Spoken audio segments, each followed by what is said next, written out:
Welcome to Travel Talk with Joy. I'm Joy. I've traveled to all 50 states. I've been to all 7 continents. On most of my adventures, I do it with my husband, who's a full-time wheelchair user. Come meet amazing people who travel through life a little differently as we explore the world of accessible travel. Let's go!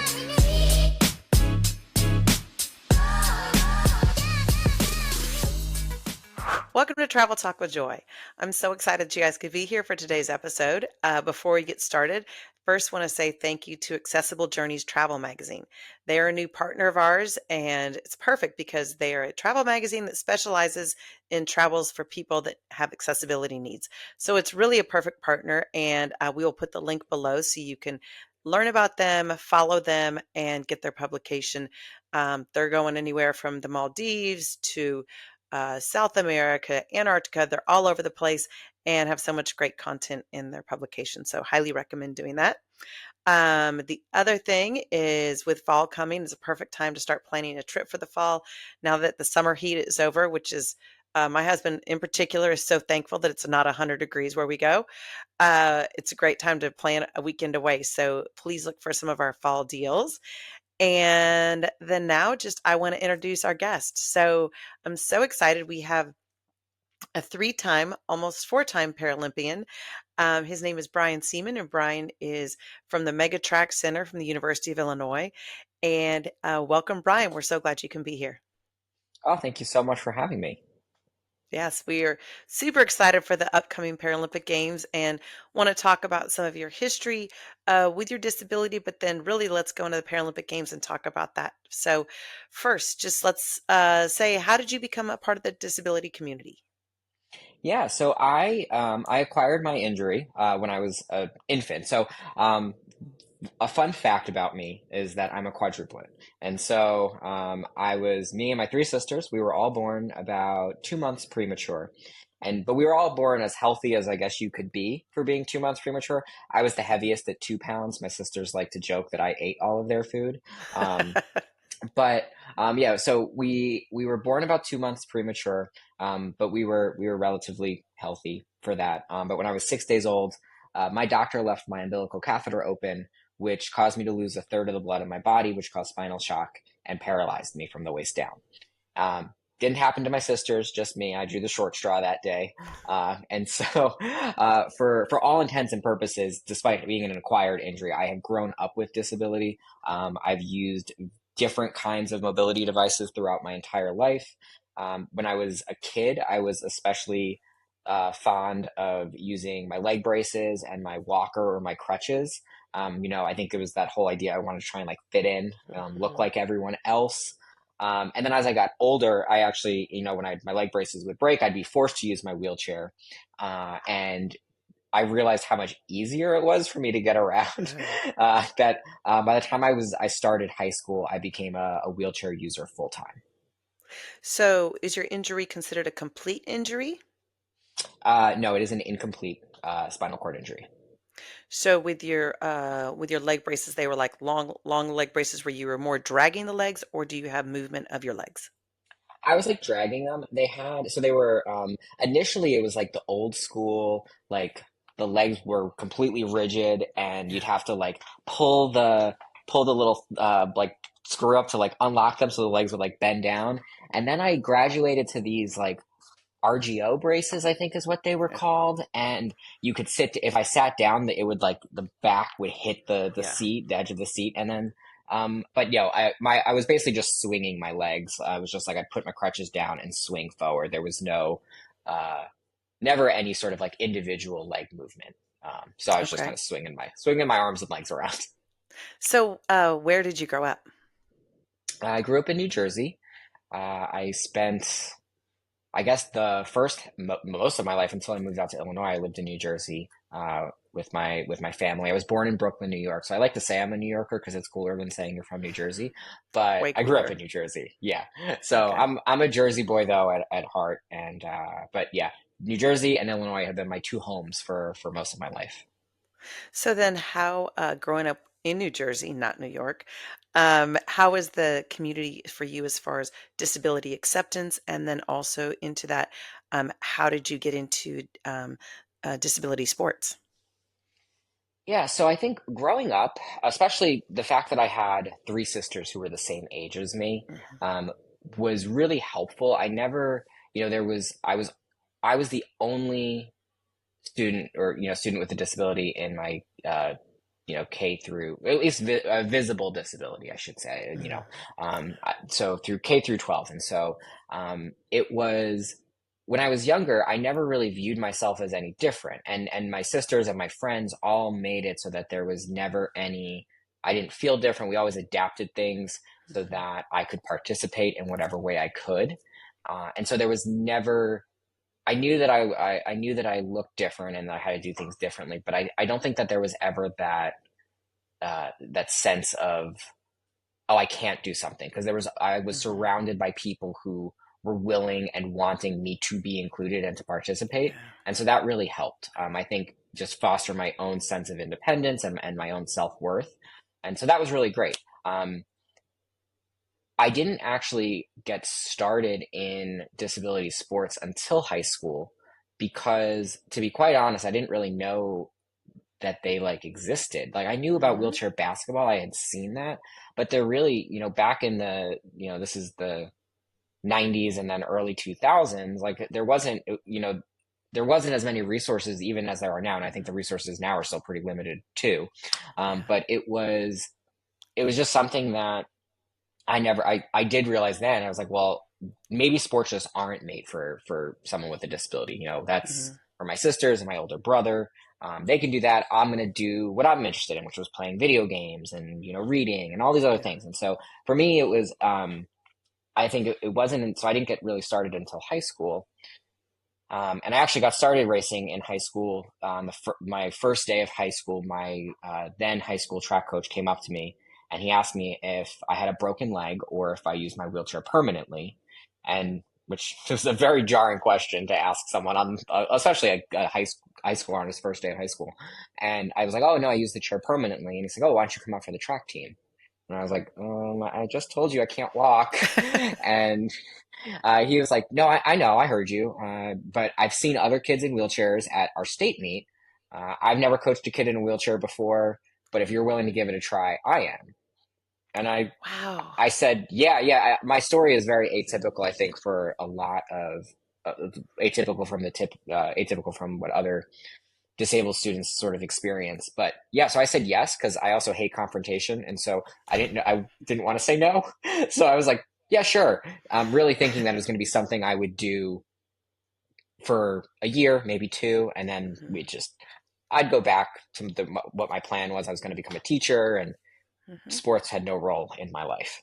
And I ended up really liking it. It was my school raised money for my first racing chair. I trained with my high school team every day. They got me connected with a junior sports team back in upstate New Jersey, Mhm. where they kind of taught me the specifics, the technique, all the sort of mechanics of wheelchair racing that my coach didn't know. And that was actually interesting because that was my first real interaction with a group of teenagers with disabilities. It was the first time I'd ever been Wow. around people who had similar experiences to me that I thought at the time that no one else could relate to. And so suddenly I have these almost like these two worlds of people that I've now interacted with. All of my friends growing up that were all able-bodied, that are phenomenal people, and then I have a whole new group of friends of other teenagers with disabilities, and I'm like, you get what I'm sort of feeling. That was something that was eye-opening to me, and kind of really sort of helped change my perspective on even disability and things like that. And so yeah, so then I had the best of both worlds, so to speak. And so yeah, so I started racing, and now I'm at the University of Illinois.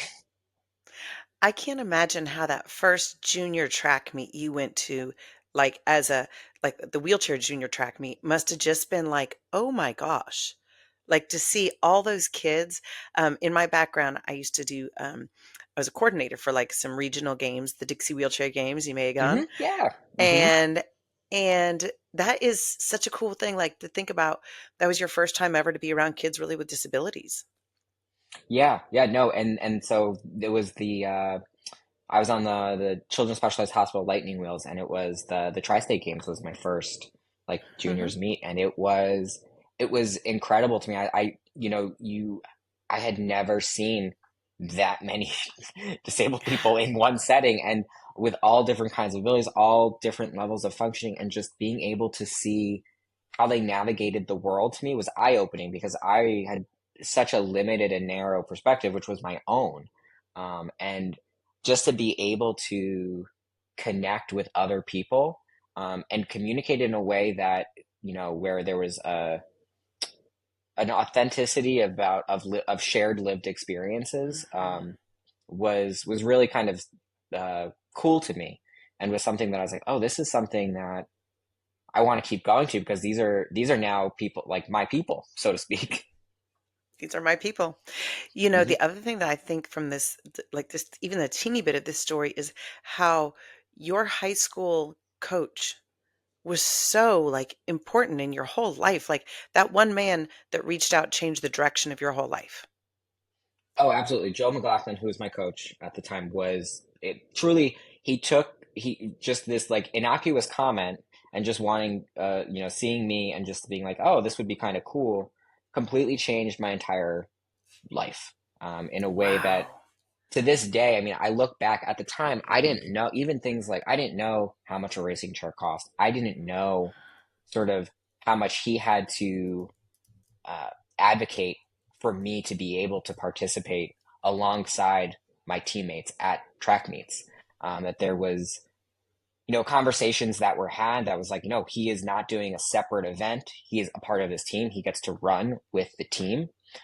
Which so this I his commitment to me being included, fully included, not just a Mhm. member, but to be a teammate, um, was truly it's unique and special. And yeah, I credit him with so much. Does he still coach? He still does coach. I think his youngest son is about to graduate from college, and so I feel like he's going to retire soon. I think he's on the verge of retiring from coaching soon. But we still stay in touch, and it's he's helped. He's then actually worked with other. There was another student who actually ended up coming to my high school because he knew about my experience with being able to work out and train alongside the team. And so that was kind of special too, to kind of see this legacy that to show that it's possible to have athletes with disabilities Mhm. compete um, on the high school team, to have that inclusion and to not be separated, or to not be or to be unable to participate, which is what a lot of kids are still facing to this day. Well, I'll make sure that we tag him, but also, um, just athletic departments of different the National Organization for High School Athletics. This is really like groundbreaking that someone would seek someone out and say, "Hey, are you interested?" That's just amazing. I did not Mhm. know that part of your story. It's incredible. Yeah, and it's So, something that I was going to say just that it's something that I just think that I'd like, that was 20 years ago now, mhm. and there are still students that are fighting for access, which is frustrating to me. And I think that we showed that it was possible and that there's a model to be successful to do it. And other high schools or athletic departments shouldn't let the unknown, because it is so new, it's still shouldn't let the unknown about having an athlete with a disability on their team limit their desire to reach out and get those students to participate. I love it. So from there, you obviously got so into it. How did that then translate into your college experience? And for those that people don't know, talk a little bit about the University of Illinois program because it's pretty legendary. Yeah, yeah. So, like I said, so I knew nothing really about wheelchair racing, and I had started going to these like regional games, just competitions to compete. And I kept hearing Illinois, Illinois. And again, being from New Jersey, I'm like, wow, why would anyone want to go to Illinois? Like, what is so special about Illinois? I've never heard anything like spectacular about it. They have corn and it's flat.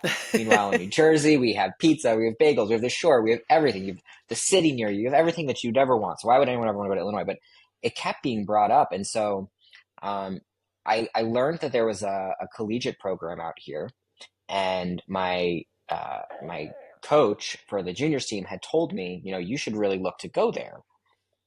And I was like, again, I kind of had my own plan. Racing was important to me, but I was planning on going to school in New Jersey and just kind of become a teacher. And so the University of Illinois runs a clinic, a camp every summer for junior athletes, where all of the uh, current student athletes at U of I are counselors, and we'll do different sessions, things like that. So I came out my junior year sort of as a pseudo recruitment trip. Also, just I'm going to go to camp for a week, and I got to this campus and I fell in love. It was Mm, it was incredible. I think some of it was the nostalgia and just like oh, this is so cool. You're on a college campus. It's a beautiful campus. But I think what I really liked most was how accessible this university is. I never once had to think about getting in anywhere. It was natural. You could just navigate around and wow. never once have to think about that. And again, that's part of that. My lived experience is, I was surrounded by able-bodied people, and we'd always make things work. If there was a curb and I needed help up it or something, one of my friends would just push me up the curb, or I learned how to pop down curbs and things like that just aren't that I can make work, but that's not accessibility. Whereas I came out here and all of a sudden I didn't have to make anything work. Everything just did. Um, and so for me, I was like, I left that camp saying, I want to come here, and Mm. I'll do whatever it takes to get here. And so I studied real hard for the SAT. I took several SAT prep courses because I'm a terrible standardized test taker. Um, and I applied and I got into this program. I got in. I actually accepted the offer of admission without telling my parents because I knew that there was just no other, like, I didn't care where else I got into. I was Mhm. going to Illinois. And that sort of then really changed everything else because at that point now I'm at this esteemed institution for not only academics but this rich history of producing phenomenal athletes, and I Mhm. wanted to be part of that Yeah. legacy.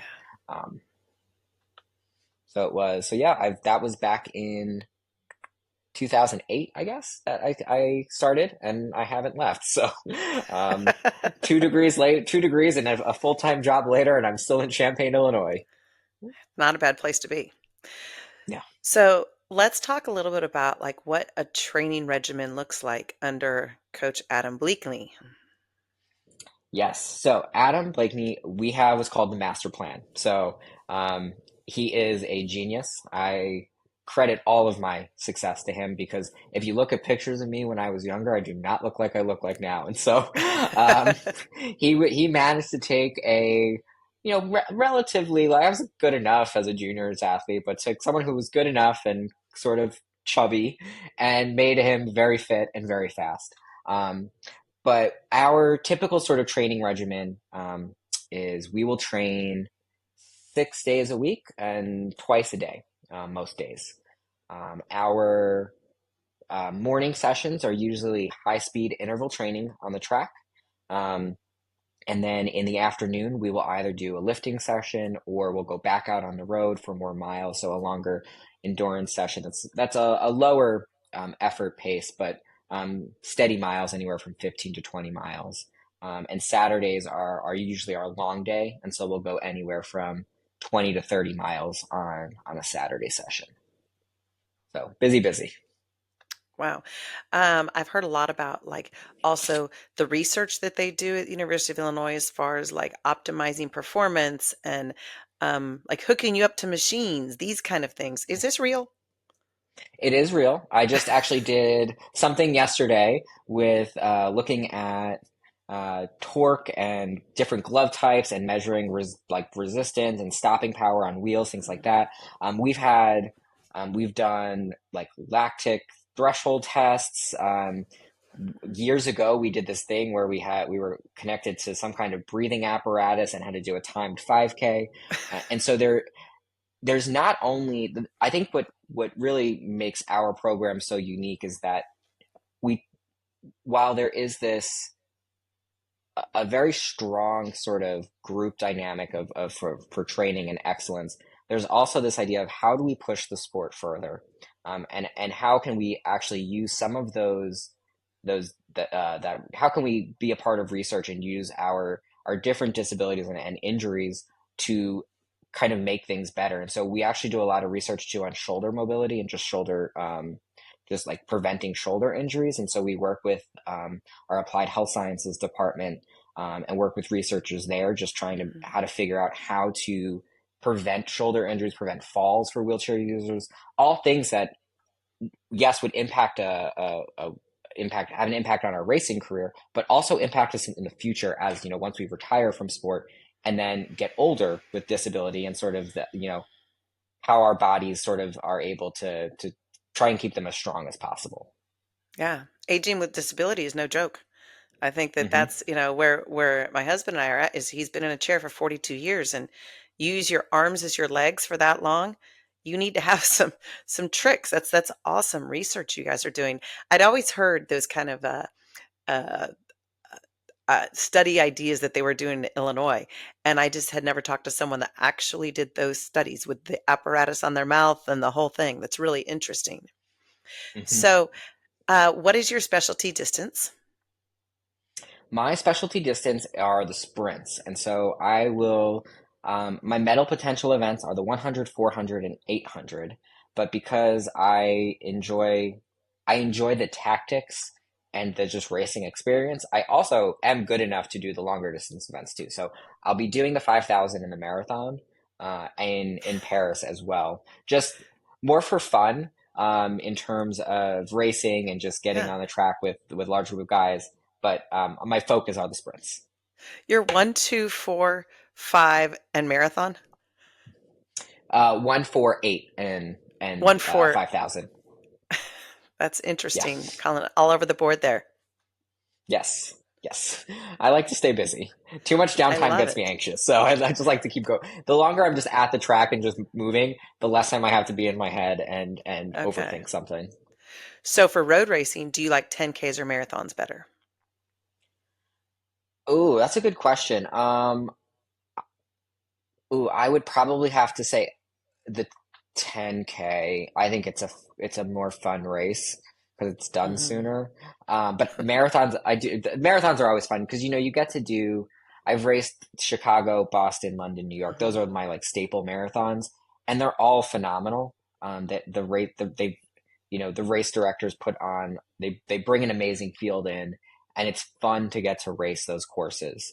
And Yeah. so I would say I'm competitive in those races. I'm not going to win, but I'm very realistic about that. Right. But I have fun doing them. But I think a 10K is it's a good hard distance that you can push yourself and then feel good at the end of it. So tell our audience a little bit about the different disability levels. So you're T53. Could you explain just a little bit about for like when they're watching the Paralympics and they see the different disability levels specifically in track? Explain that a little bit for people that may not know. Yeah, so at the Paralympics, it is the highest level of sporting for people of all kinds of different disabilities. So we have athletes with visual impairments, we have athletes who are wheelchair users, we have amputees.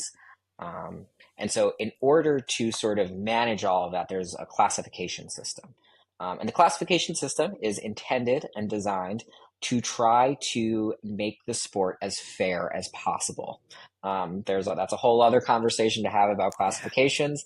But as wheelchair racers, we are put in a classification from T51 to T54. Um, and so the T stands for track, and then the number will delineate the severity of disability. And so a 51 classification is typically a quadriplegic. It would be considered the most severe of all of the wheelchair classifications. A 52 also tends to be quadriplegics as well, but quadriplegics with more function than the 51s. Mhm. A 53 and 54, those are the two classifications that I will race against. I'm a T53, which means that any 53 athlete does not have core or abdominal function, and a 54 athlete does. And that so they try to separate those classifications specifically in the sprinting events, the events that you have to stay in your lane because when you are going 20 miles an hour around the turn, having abdominal function or not plays a critical role in how you race and how you handle your chair. And so when you have abdominal function, you can actually lock your core in and actually get a stronger sort of push. Whereas as a 53 athlete, I'm sort of fighting my chair because it's my body's being thrown outside the Hmm. turn sort of, and then my chair is trying to go in. And so yeah, so that's kind of the main classification. But then for the longer distance events, the 1500, 5000, and marathon, it's a combined classification event. And so you will, as a 53, I am racing against the 54s. It does not matter your classification for those events. Hmm. Okay, so now that we know that, talk a little bit about your equipment that you use. For someone that doesn't know about wheelchair racing, talk about the type of equipment, how much it costs, and what type of gloves you use. Okay, so let's see if I can do my best visual description of a wheelchair racing, a racing chair. So a racing chair is a three-wheeled, uh, typically aluminum or carbon fiber, or those are two sort of main materials. Chair. It is a long extended front tube with a front tire, and then your back wheels as well. Um, it is entirely custom made, and so typically most athletes will be on their knees, sort of in like a crouched position, and they sit in a bucket that has straps in it, so that keeps you locked in as close as possible to the chair itself. They're on the wheels themselves. There is what's called a hand ring, which is coated in some kind of rubber or tubing. And then to push the chair, a lot of people think that wheelchair, if you don't know anything, they'll think that we just grip the wheel like we do our normal wheelchairs. But we actually use special gloves that are made out of uh, oh, I forget what it's called, but we 3D print our gloves basically that are completely custom fit to our hands. These gloves have a rubber on it as well, and so when we push, it's a friction based propulsion. So the gloves make contact with the ring, and it just is a gliding motion off the ring. So you never actually grip the wheels because if you grip the wheels, that's going to actually slow you down. Hmm. Um, and so you use the gloves to sort of propel the wheels forward. Think of it like a clock. You start in a starting position at like the 2 o'clock position, and you drive your hands down all the way to about 6, 7 o'clock. Then you release your hand from the hand ring, kind of swing your arm up and bring it back down, back to 2 o'clock and seven. So think of it like a clock, basically. Hmm. And how much are these chairs? Average. Uh, Average on the low end for the most basic of racing chairs, it's probably about $5,000 to $6,000 right now. There are some athletes who are using chairs that cost about 45 to $50,000, which is insane. Are these the carbon fiber chairs you hear about? The, yeah, so these are the carbon fiber chairs that are very, I say that all the chairs are custom fit. These are custom to an entirely different level.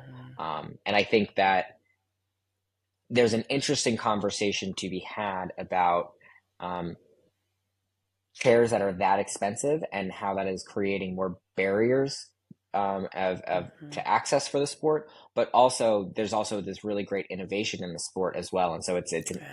it's hard to decide to sort of I don't know where I land on that conversation yet because you want all of these chairs to be accessible to everyone. But that price is a barrier for a lot of us, and even for someone who, like me, who's been involved in the sport and is pretty successful, I'm never paying for that. Like that's way too No. expensive. Wheelchair racing doesn't pay that much money. Yeah, I think it's kind of thing if you have to look like elite cycling and elite cyclists, and I'm sure this happened probably in that sport when they went from regular aluminum bicycles to carbon fiber and you know that was a big transition, I'm sure, for those athletes too. So, what about your gloves? How much do gloves cost? The great thing about 3D printing gloves is that it is incredibly cheap. Oh. And so we can print, we obviously, I think the largest portion of the cost comes from the cost of the printer itself. Hmm. Um, but we have pretty small printers. You don't need anything fancy to print these gloves. We use it's called TPU, which I don't know what that actually acronym stands for, but that's the type of material that the glove is made out of. Um, it honestly probably costs like $10 to print a pair of gloves. And we've actually worked with other juniors programs in the area and printed out gloves to them so that they could actually provide them to their younger athletes. We've printed That's gloves for great. free for them because we recognize that the glove is probably one of the most significant factors in helping someone advance in the sport. And so being able to have gloves that are properly fitted, and that they can grow, they can get a new pair if their hands are growing or things like that, is really important. And so we will um, frequently be sending gloves out to different programs in the area. It's good to know. So let's talk about your Paralympic experience specifically. So talk about when you first made the team and what that process is. It's not like everyone can say, "Oh, I want to be a Paralympic racer." There's a process and it's elite. Let's talk a little about that. Yeah. My first Paralympic team that I was named for was in 2012 for the London Paralympic Games, which at the time I didn't know much about. I was young and naive and didn't know much about how the process of how a team was named. Um, I just sort of tried to go really fast at our trials and hope that that was for the best. Now that I've done several games, I understand the process a little bit better, and it is complicated. It's not going to be it's not as easy as it is for the on the Olympic side where they just have the men's 200-meter event and the top three men who run a trials get to go. At For Paralympic trials, at least the way that we do it in the United States is that the United States is given a specific allocation of slots. So X number for men, X number for women. And this is based off of a different set of qualification criteria. Hmm. Um, Once we have that number, there is what's called a ranking list. And in order to get put on that ranking list, you have to run a you have to run a percentage of the United States A standard for that particular event. So if the A standard is 48 seconds in the 400, you have to run 48 seconds. That'll get you 100% of the standard. If you go faster, you will be at like 101%, 102%, and that puts you higher on the list. If you run slower, you'll be at 99%. And basically, um, what they will do is at the end of Paralympic trials, they will look at an athlete's highest percentage and see where they fall on that ranking list. And then they just fill in the ranking list based um, off of the number of slots that they have. It gets a little bit complicated too because there's what we call start rights, and so you have to be top three in the event as well. So, but to keep it It's easy, complicated. yeah, it's complicated. Wow. You gotta be typically over 100% of the United States A standard to make the team. Okay. So you make your first team and it's in London. Okay. So talk a little bit. So how old were you when you made that first team and what was that experience for you? So I think I was 22 when I made my Hmm. first Paralympic team in London. I was, I'm young. I was young. I'd only been doing the sport for, at that point, like 8 or 9 years. No, a little bit longer than that. Yeah, about that. And so I had been doing the sport. I was really young. I was coming off of a very good spring season with my teammate Joshua George. I think we were ranked one and two in the world in all Wow. of the events that we were doing. So I was like, wow, I'm gonna go home with a medal. This is gonna be I'm going to great. crush it. Um, yeah, this is amazing. And so we you get to your first Paralympics and you're sort of just in awe of everything. The Paralympic Village is incredible. Hmm. The dining hall. I always will say the dining hall is my favorite thing in the every games. It's just amazing. There's food from all over the world. There's athletes from all over the world. It's it's just an incredible sort of space to Yeah. just sit and watch too. And you get really good food, and I love food. So it's always, you're kind of just in awe of everything when I remember being in awe of everything in London. And, I had no other games experience before that. And so seeing you just saw the crowds and the excitement around London about the Paralympic Games, that it was really cool. It was the first time that as an athlete, I felt, legitimate in the Hmm. sense of, wow, there's press, there's advertising, there are people that want to be here. And then you get out into the stadium, and that's even more incredible. They'll hold you underneath the stadium, honestly, for about 40 minutes before the start of your event. So it's very stressful. You're just hearing all these events going on, and then they bring you up the ramp, and then they say, "All right, it's time to go out." And then you're in a stadium full of, I think it was like 60,000 people, and it was sold out. And you just, oh goodness, the nerves come real quick when that It happens. gives me like chill Um, bumps. Whew. yeah. And my first event, I was next to an athlete from Great Britain. And so when they Wow. announced him on the line, you hear this thunderous roar. I mean, you could feel the ground shaking. That's how loud it was for this athlete. So great. And and then I'm next to him, and then it's like, I'm Brian Siemann from the United States. Yeah, my parents in the stadium, just go Yes. Brian. Yes. And so yeah, it was truly, it was incredible, and to this day is something that I still remember, because of how cool it was, how excited, and just how excited exciting, and just, yeah, I'll just say excited, just how excited everything was. It was electric. And so, I came out of those games. I did not medal. So despite being ranked one and two in the world, you doesn't always guarantee a medal. I think I had a lot of nerves. I had, Hmm. there was that first games experience of just learning what that was like. Um, but I left wanting more. I left saying, I think I still have more in me. I think there was always a goal. The goal was always just to make a Paralympic team. And then I made the team, and I was like, well, I think I kind of want to do more. And so then I said I was going to, I committed to basically 4 more years. We live our life in this like quad. We live our life in these 4 year sections. Yeah. And so when you commit to a games, you commit to 4 years. And so I said, I think I could do four more. So I decided to go get my master's degree here at U of I, keep training. And I went to Rio, and that was in 2016. Um, in Rio, I felt more confident. I Hmm. wasn't ranked as high in the world, but I felt confident. I said, I've done this before. And I left Rio with a fourth place finish by 100th of a second. Um, Which yeah, event? they're in the 800. Okay. And that's a feeling that, you know, it was such a close race at the end of it. And like, you Hmm. cross that line and you don't know, and you're waiting, you're going around the track, you're waiting, am I on the board? Am I on the board? And then you see it doesn't happen. And it was just like a gut punch. Um, and you look at that picture, and that picture is like, oh my God, I don't even,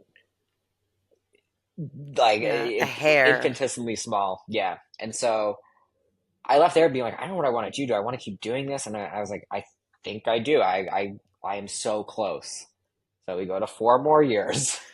Um, and So at this time, what are you doing at Illinois? Because now you're in your master's, graduated yes, from your so master's. I graduated from my master's, and basically after I did that, I said after 2016. So I graduated with my master's in 2015, and my so I guess for context, my bachelor's is in English and secondary education. I wanted to always be a high school English teacher, and then my master's degree is in special education. Huh. And so I graduated in 2015 with my master's, and I said, okay, I'll spend the next year training for 2016. And then after 2016, I said, okay, you get a year to kind of figure out your life. Like, what do you want to do? Hmm. And that year came up, and I didn't really know. I knew I wanted to still race, but I also was like, I can't teach full time. It just, I have to choose one or the other. And I Yeah. decided that I wanted to race. And then the position that I'm in at the University of Illinois, I work as an access specialist. So I do um, disability accommodations for students that are at the university. Hmm. This position opened up sort of on a whim, and I decided I'll just apply for this. It's actually it's kind of unique. It's in our building. There's the like athletic side where I train every Hmm. day, and then on this side there's the academic side of the building. And so It's I work in the perfect. same building that it worked out. I was like, I'll just apply. I don't really think I'm going to get this job because I don't have any experience in higher education. It wasn't really anything I thought I wanted to do, and yeah, I ended up getting a job, and so I managed to get a job and in the same building that I train in every day. So that kind of set up, well, now I can still train and I get to work here and I'm kind of doing something outside of sports as well. So we gave it another go. We were like, all right, we're going to go to Tokyo. And then the pandemic happened. So that delayed everything by a year. Um, and I went into Tokyo with, feeling confident, but I Hmm. ended up, again, I got a fourth place in the 400 by another hair. I didn't race well in my 800. That just wasn't a great race. That kind of just Hmm. was unfortunate. And now though, I'm like, because I'm rooted here, I'm working here and whatever. I was like, well, we're gonna go for Paris. We're gonna see if we can make that happen. In between the 2021 games and Paris, we've had our World Championships last year in Paris. I did manage to medal twice in the 400 and the 800 at our World Championships. So Nice. I'm feeling very confident going into Paris with my own sort of skills and abilities. But yeah, ultimately, we'll kind of see. We're no expectations. I'm just so glad to make this team. This team was so hard to make. I'm gonna go and have fun and just race fast. Paris is going to be incredible as far as their spectators. I've heard sold out crowds. And I just feel like from everything I'm seeing on the intro to it, there's so many interesting components of the Paris Paralympics. They've done a great job with their facilities. It's going to be very cool. So, okay, so you've been really into this sport at an elite level since 2012. How has your training regimen changed over the years, or have you like tone, dialed in on your diet or your sleep, or like where do you see that's changed? I think at this level, when you get to the elite level, it's those little things that make big differences. Hmm. And so as I've gotten more competitive and more focused on my performance, I've keyed in on my diet. Um, Now, I will say I love food and I never deprive myself of anything that I want. So I'm not like I don't like I don't have like a restrictive diet, but everything in moderation is my main goal there. And just trying to eat a very balanced, healthy diet. So, you get some chicken and rice and, vegetable for dinner, like just, enjoy it. And then yeah, I'll get some ice cream every now and then. Like love me some Yeah. ice cream. But yeah, so diet. I'll joke that I am like the old man of the team, and like I'm in bed by 9 o'clock. There is Sleep is no like important. sleep is so important, and it is something that I value so much that uh, thank God my friends understand my my life, and because there are so many times I'm like I'm not doing that. I can't stay out. Like if it's past like 9:30, oh boy, that's I'm not fun. I'm no fun anymore. You're an old So man. You're an I old am man. Yeah. all of the young kids on the team, they joke, and I'm like, I'm in bed by 9 o'clock. Leave me alone. Meanwhile, they're out and doing whatever the young kids do these days. But yeah, so I think sleep and diet have been the two things that I attribute with most because ultimately, Adam, my coach, has really his training his training program in the regiment has not we haven't done much there. Hmm. I've followed the same workouts for the entire time I've been here. Wow. So we haven't really done much there. We've done some minor position adjustments in my chair, things like that. But ultimately, if it works, Adam's philosophy is like we're not fixing it. Like Yeah. you've performed well with in this chair that you've used and with these gloves, all these things. We're not going to try and reinvent the wheel here because you're performing well. So we just got to key in on those little things to make sure that you are performing at your best. So, do you feel that racing as a sport continues to evolve, or do you feel like hand cycling is taking over the sport? Oh, what a great question. Hmm. I I think that they need to be recognized, both hand cycling and wheelchair racing need to be recognized for the two unique sports that they are. Hmm. And I think that um, there sometimes is this misconception that like hand cycling is quote unquote easier because it has gears and everything. I've gotten in a hand cycle and it exhausts me to do a hand cycle workout. And so I think that it's important to recognize that they are two different sports, um, Hmm. and they deserve the recognition for the athletes that compete in hand cycling or wheelchair racing deserve the recognition for the accomplishments that they achieve in their respective sport. Obviously, in the marathons, there are hand cycles in the marathon event.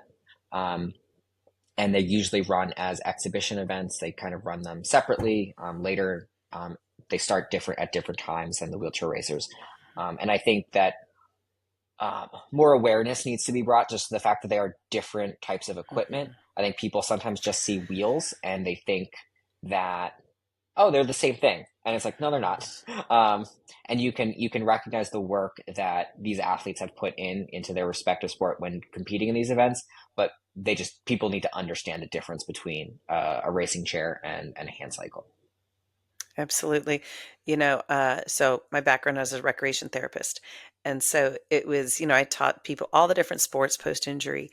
And wheelchair racing has such a big learning curve that it was like, or you could get in a hand cycle, Hmm. or you Yep. get in a basketball chair. But I mean, I just respect wheelchair racers so much. One, because my husband was one for so long, but it is a grind. It's to me, I always compare it between runners and cyclists. That's the difference. Hmm. And it's kind of, I think, maybe like a mentality thing too of these purists like yourself of your chair, your gloves on the road, no gears. And it's a hard sport. And that's where I always wonder, I'm like, is it going to fade out because hand cycles are so much, it's a hard sport too, but it's a faster learning curve to learn how to get in a Hmm. hand cycle and to be able to feel like, wow, I'm going fast. And I respect both sports. They are different sports, but dang, racers, I it's know, hard. it's hard, and I think that is the biggest barrier. It's hard to learn. It's hard to get your equipment dialed in a Yeah. racing chair. And then you have kids that you want to get kids involved, but chairs are expensive. They cost, like I said, Yeah. $5,000 to $6,000. Kids grow, and parents don't have all those extra funds to get a kid a custom fit racing chair every couple Yeah. years. So then they get them a bigger chair. But when you get a bigger chair, you're not pushing as fast because the chair doesn't fit you. And so there's all these barriers that yeah, and exactly like you said. Meanwhile, a hand cycle you can kind of grow into. It's they're Hmm. they're more accommodating to different body types, and you can kind of grow with it as well, and you can go fast right away. Which when you're a kid, you just want to go fast. You don't want to deal with the frustration of, oh my gosh, I'm going really slow right now and I'm not moving. And so yeah, so I think um, it's hard, and I hope that there are really great opportunities, different organizations that provide funding um, and grants for kids to get sports equipment. And I hope that the things like that continue to grow, and people continue to be able to get equipment like racing chairs, because it really is a phenomenal sport that I really hope doesn't go away. Yeah. So let's talk a little bit about traveling and how that has been for you as far as international travel. Like, have you had a lot of experience because of being involved in racing for so long with world championships? Like, how has that been for you?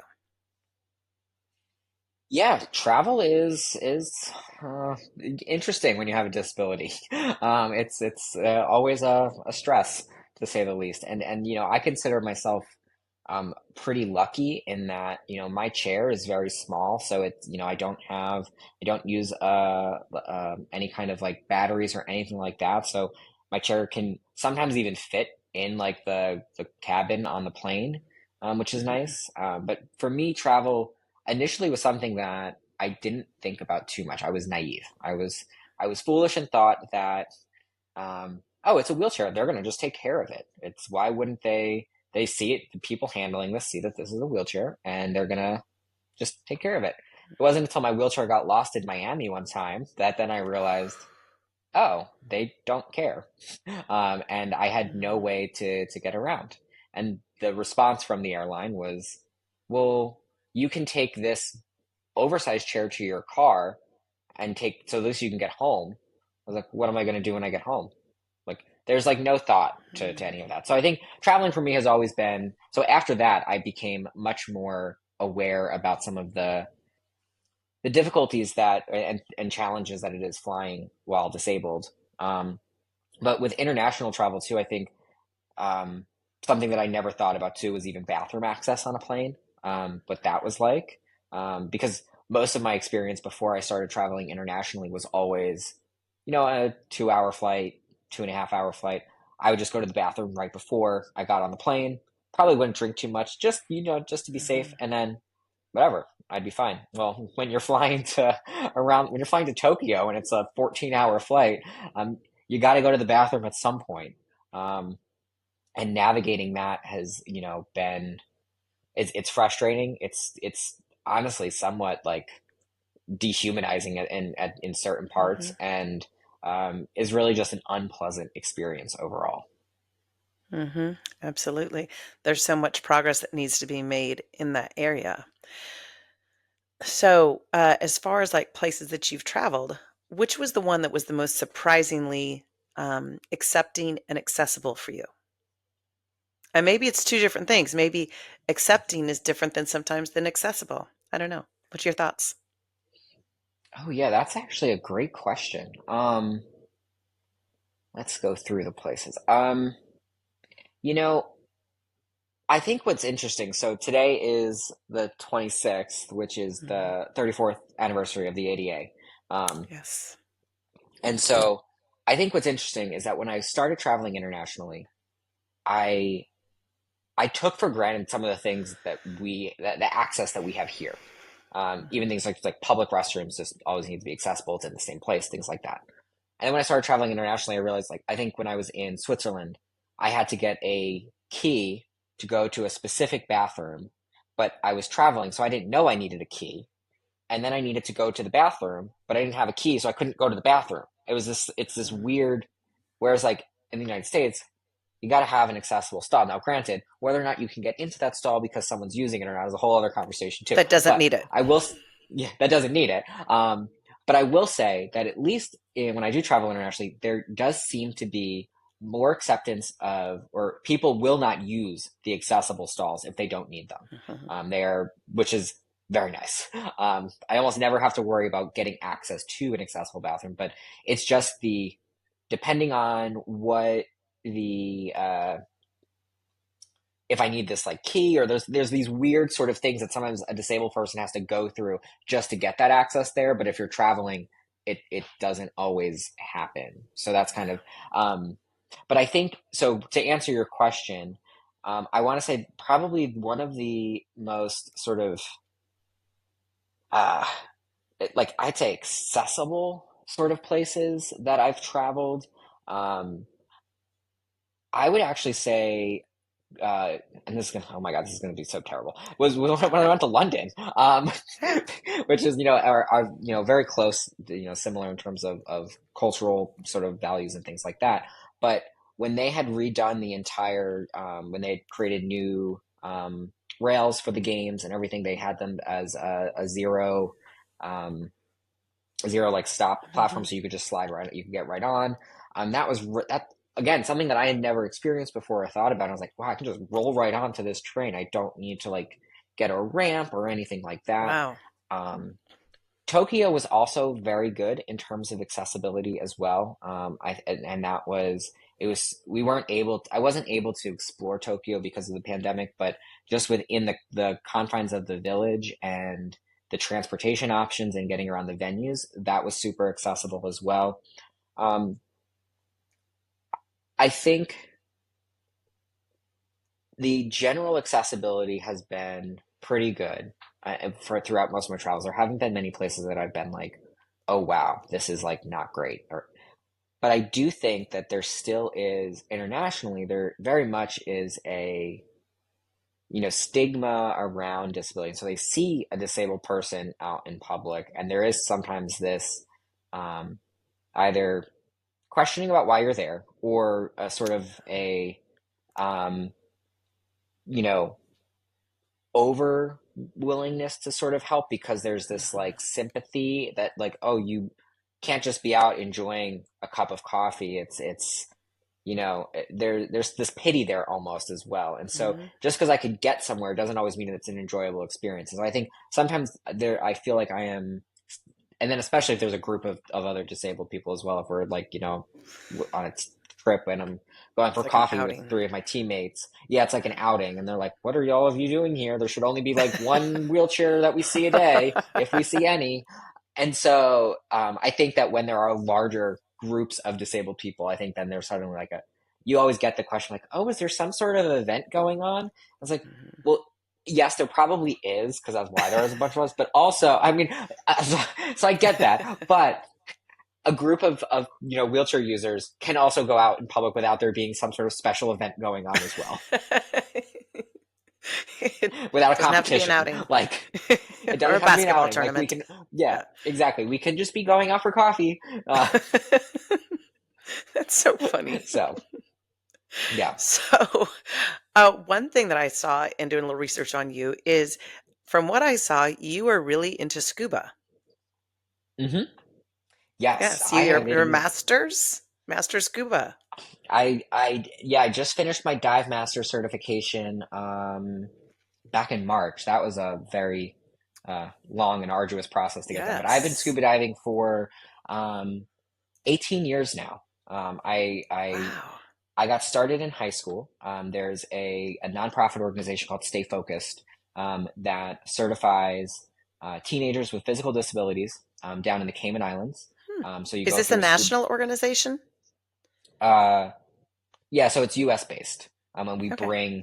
um, we go down to the Cayman Islands. So his brother, the founder Roger Muller, his brother was injured in Vietnam and acquired a spinal cord injury, and basically through that, just they learned how to scuba dive and realized that he realized how the water was this freeing movement for his brother, and then he started this organization to provide that sort of opportunity for other disabled kids. And so through my connections with sport, I then got hooked up with Stay Focused and went down and got certified in 2006. Um, and I got involved in the organization as a mentor. So then I went back down and helped other kids who were going on their first time divers trip. And then through the years, I just started doing different, adding on to my certification levels. Hmm. And for the past year, I've been going down for a week or 2 weeks at a time, depending on my schedule, and sort of doing the different tests for your dive master certification. And I managed to get that in March, which was honestly one of the hardest experiences of my life. It was exhausting. That's so exciting. So it's interesting because my husband, he had her certification before we met, and then I got my certification, and it was really kind of that kind of commonality of you can do it with anybody, doesn't matter disability wise. That's been really fun for our whole marriage is going diving. But we've never done these different level of certifications. This is incredible. So, what are your favorite places to dive?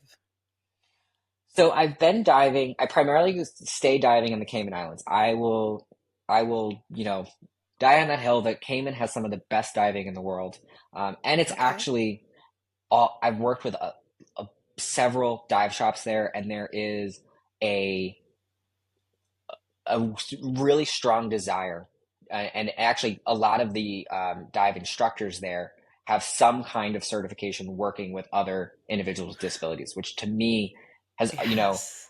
Like the when I HSA was, certification? yeah, they have they Yeah. have different certifications to do that. And so there's a willingness to make it as accessible as it can be, because as you probably know, getting on a dive, usually getting on a dive boat's Mhm. hard when you're in a wheelchair. It's Absolutely. not the most accessible in the world. And so you have you have these great dive shops that are always willing to, they're figuring things out, they're working to make sure that you can get on the boat and everything like that. And then you have that support staff on the boat too with you, which is great. The water is warm, it's crystal clear. They're very like it's not there's very low currents a lot of times, so the Mhm. diving is relaxing and easy. It's one of my favorite places to dive. So you have all of those things. So I've been diving in Fiji. I've been diving in Australia. I've actually been diving in Disney World as well, which is one of my favorite places. You can dive in Epcot. They have a diving What? experience there. It's really cool. That's actually really fun to do, just as an aside. Okay, good to Um, know. but yeah, Cayman to me is it's special because it's where I got certified, but it is so accessible. I don't have to think about all of these things again. And I know that I'm with people that understand my disability and know how to, they're able to work with me, and my access needs that, it just makes for a great experience. And then the island itself too, great food, great environment. So I tend to, you can always see something new. And I don't need to go travel around the world. When I went, a real quick anecdote, I went diving Go in ahead. Fiji, and it was fun diving. It was beautiful diving, but It it is. was there was the current. We had currents. It was rough diving. I was diving with one of my friends, and she has a she uses a wheelchair as well, and she had to actually hold on to one of our dive instructor friends because she couldn't actually swim through the current. It was that strong, and so it just was like it was stressful. I was like, it's great. I'm seeing all this really cool stuff, but it wasn't as fun of an experience only because it was more challenging just to Hmm. than Cayman. But I love Cayman. I think I need to put Cayman on my list. hmm I got some recommendations for you. I'll tell you Okay, tell you offline if you have questions. absolutely. So, I think that diving is so great because again, it just kind of is a even playing field for everybody to do. Why do you like to dive? I like to dive for that exact reason. The feeling of freedom that I have in the water was something that I had never experienced before. Um, and being able to get in the water and use the same equipment and be able to just get around freely without thinking, alongside my friends was great. I went diving for the first time I went diving, I was diving with other teenagers with disabilities. So that was also a bonding experience Oh, as well. yeah. This feeling of independence that we all had together is the first, we're traveling internationally. Hmm. We are, going through this together for the first time. So that was a really great sort of learning experience for all of us. But then, as it was something that I continued to do, it was I got my sister certified in scuba diving. I then got their now Oh. husband certified in scuba diving. My best friends are certified in scuba diving because it is something that everyone can do.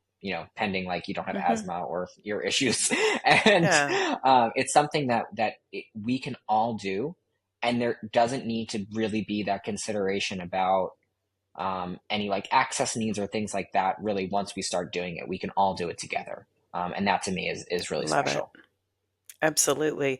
I think it really is a sport that a lot of people that have disabilities should look into for sure. hmm And just in general, because it's really fun. And there's some really cool things down there. Yes. Absolutely. Okay, so a couple more questions for you. So, people look at a career like yours and the commitment of staying at an elite level in sport for so many years. What keeps you motivated to do that? Um, I think I have several motivations to keep training and competing. Um, Number one, just a general level of fitness and just trying to keep my body in.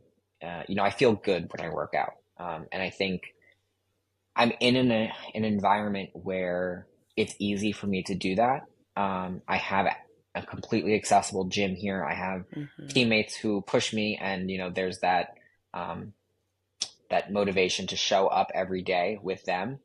But we've talked about aging with disability, and trying to do whatever I can do to maintain and stave off some of that. Um, you Hmm. know, the things that I know are inevitable, that are going to come, but trying to stay active as best I can with my current level of ability, for as long as possible. So I think that's really the main goal. I enjoy doing it. I enjoy working out. I enjoy feeling fit. Um, but I also think that um, medals or Paralympic Games aside, I think the sport is at a moment right now where there is more recognition and more opportunity to Mhm. increase that awareness and visibility. And if I can use my platform to try to make it better for other kids with disabilities so that they can see someone like them and think, I have an opportunity to do sport, I can participate, or I just see myself, and not even necessarily doing sport, because I think that's also my other thing is I think that the Paralympics are great for raising awareness about people with of all kinds of ability, but I think we need to move beyond the fact that you need to, if you have a disability, you need to be a Paralympian. I think as a society, we need to show that you can be disabled and you can be an artist, you can be a writer, you can do anything you want to do if you have your access needs being met. And so if I can use sport to change people's perceptions about that, then I will then I would consider myself to be successful in sort of my role as an athlete. And so because I can keep doing it and I have this opportunity right now, I don't want to waste it. And even though I'm getting old and it is getting harder, Yeah. I feel like I still have some more in me where I can um, try to make it just a little bit better for the next generation of Yeah. kids with disabilities. Well, when you look at your career, I mean, it is like it's an inspiring from an athletic perspective of someone that stays committed for that long because it is not easy. And some people push back and say, "Oh, I don't want to be inspiring," but the world needs inspiration. Hmm. We do. And so my question is, who inspires you? Ooh, who inspires me? Um, I would have to say, I mean, maybe this isn't cliche. I don't know, but my family does. I think, Not my cliche. um, I I look, they'll say the same. They'll say they look up to me, but I really, my sisters, my brother, um, and my parents have been so supportive, and they all have you know their own things going on as well, but they manage to make it work in a way that with a family as large of ours and then someone with a disability as well, making sure that I always was supported and things like that. So for me, being able to you know do well and show them that this was my success is in part because of all of the things that they did for me is really important. And so I think that inspires me. It motivates me to want to to keep performing and to do well. I love it. Okay, well, I always end my interviews with a little popcorn round of questions of things we need to know about Brian Siemann. Oh boy. So these are easy. These are easy, but things we must know. Okay, here we go. Favorite country to travel? Switzerland. Most important thing to bring when you go on a trip? Portable charger. Last book you read? Percy Jackson and the fourth Percy Jackson. I can't. The Last Titan, I think it is. Good choice. Mountains or beach vacation? Beach vacation. Most people Not say on the mountains. not on the beach. I'm a beach vacation person that doesn't like the beach. That I want to sit. The pool by the Yeah, I want to beach. sit. I want to sit at the pool by the beach. I hear that. Yeah. Favorite band or artist to listen to? Oh, Taylor Swift. Big Swifty Yes. here. Yes, I love that. Essential snack on an airplane. Peanut butter pretzels. Ooh, okay. A person you admire most. Uh, my mom. Make me cry. Best place to scuba. You said already. Cayman Islands, baby. I'm going. Favorite TV show to binge when you aren't training. Oh, Game of Thrones. Ooh, it's so good. Finally, dream vacation. A scuba trip. Okay, where? Where? Cayman, but it would be an all out Cayman vacation. So it would be some scuba, some really good restaurants. I've gone down there. It's been I've either been working or doing a certification. So I want to do after Paris. I've been trying to plan an actual like diving trip with my friends and just go diving, have fun, and just relax on the beach. Well, not on the beach, but away from I the got beach, you. but with the water by me. So Away that would from be your my dream. racing Yeah, chair. away from my racing chair and all responsibilities. I love it. Well, thank you so much for just educating people about wheelchair racing and your long career in the Paralympics. It really is going to be so cool to see you in Paris, and we just can't wait to watch you compete. Thank you for being here. And you'll be on NBC. The coverage is way more than it's ever been, right? Yep, NBC and Peacock, I believe. So if you don't know what Peacock is, it's their streaming app, so download it. Okay, everybody, download Peacock. And to everyone out there, happy travels, and I will see you next time. Thank you for listening.